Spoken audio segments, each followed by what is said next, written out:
So I had a couple of people ask me to do an instructional video on the groove in Jack White's Black Bat Licorice.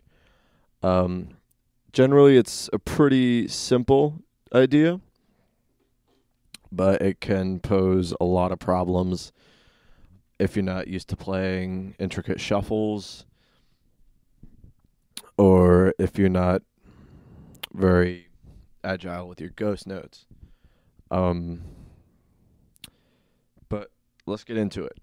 So the hi-hat pattern, generally for the majority of the song, it's just quarter notes or eighth notes, depending on how you count it. Um, and the accents, the offbeats. So if you're thinking of it as a halftime groove with the backbeat being on three, it would go like this: 1, 2, 3, 4. 1, 2, 3, 4. If you're thinking of it as an eighth note groove, which I wouldn't recommend doing because then thinking about the shuffle pattern can be kind of hard, but if it's easier for you, do it.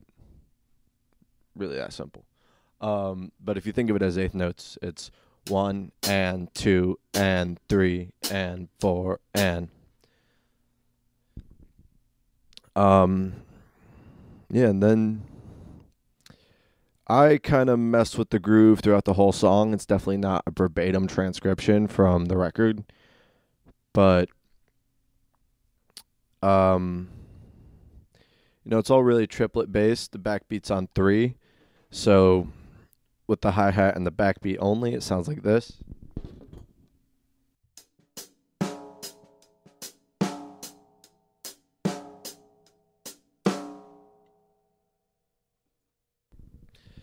And then the main bass drum pattern that I play is I play on one, I play on the third triplet of beat two, and then do some embellishments here and there, but my general groove with the bass drum, hi hat, and snare sounds like this.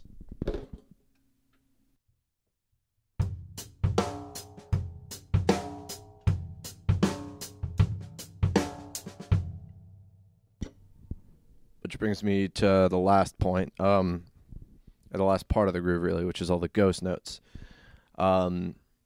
He in the record definitely doesn't play as much as I do. I definitely make the groove much more busy because I like the song and it's fun to play that way.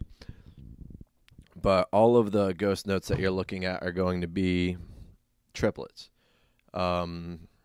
Generally, the second and third partials of a triplet. So, for those that don't know what I'm saying, the second and third partials being and So if you have one and two and three and it's the second two beats of the triplet, or if you count it one triplet, two triplet, it's triplet. You're never really playing the down beats with your ghost notes. That's really reserved for the backbeat, hi-hat, and snare drum. And I think the key with the ghost notes is to keep them as low as possible and as soft as possible. With the way I edited the audio in the video, they tend not to sound as soft as they actually were because I had to crank it up so you could hear my drums over the song. But so this is, I guess, at tempo version of the groove that I played on that song.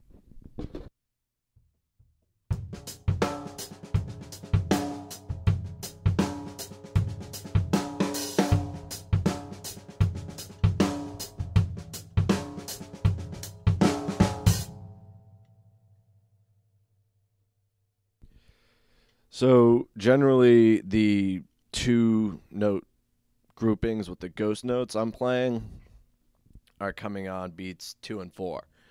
So, it's 2, 3, 4, 1, 2, 3, 4, 1, 2 and a 3 and a 4 and a 1 and a 2 and a 3 and a 4 and a 1, 2 and a 3 and a 4 and a 1 and a 2 and a 3 and a 4 and a Yeah, so like I said, with those, keep your hands very relaxed. Keep your stick low. If you keep your stick low, it's going to make playing softer a lot easier. Whereas if you're coming from up here, you gravity. You can't play all that soft coming from up here. At least not without thinking really hard and trying really hard not to. So that's the gist of the groove. For the chorus, he opens up the hi-hat, goes onto the crash cymbal, however you want to play it. Plays more or less the same idea, but without as many ghost notes. So that would sound, I guess, something like this.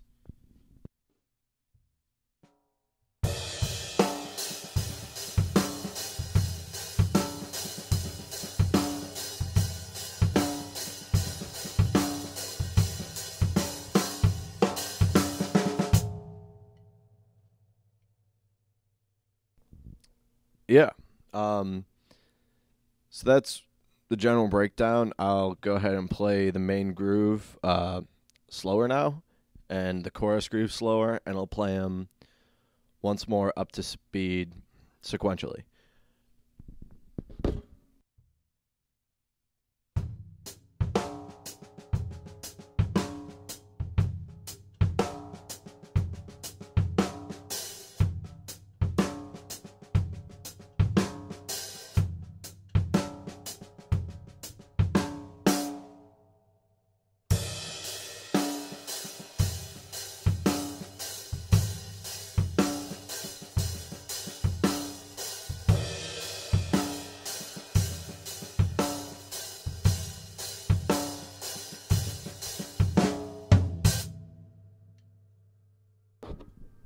At tempo.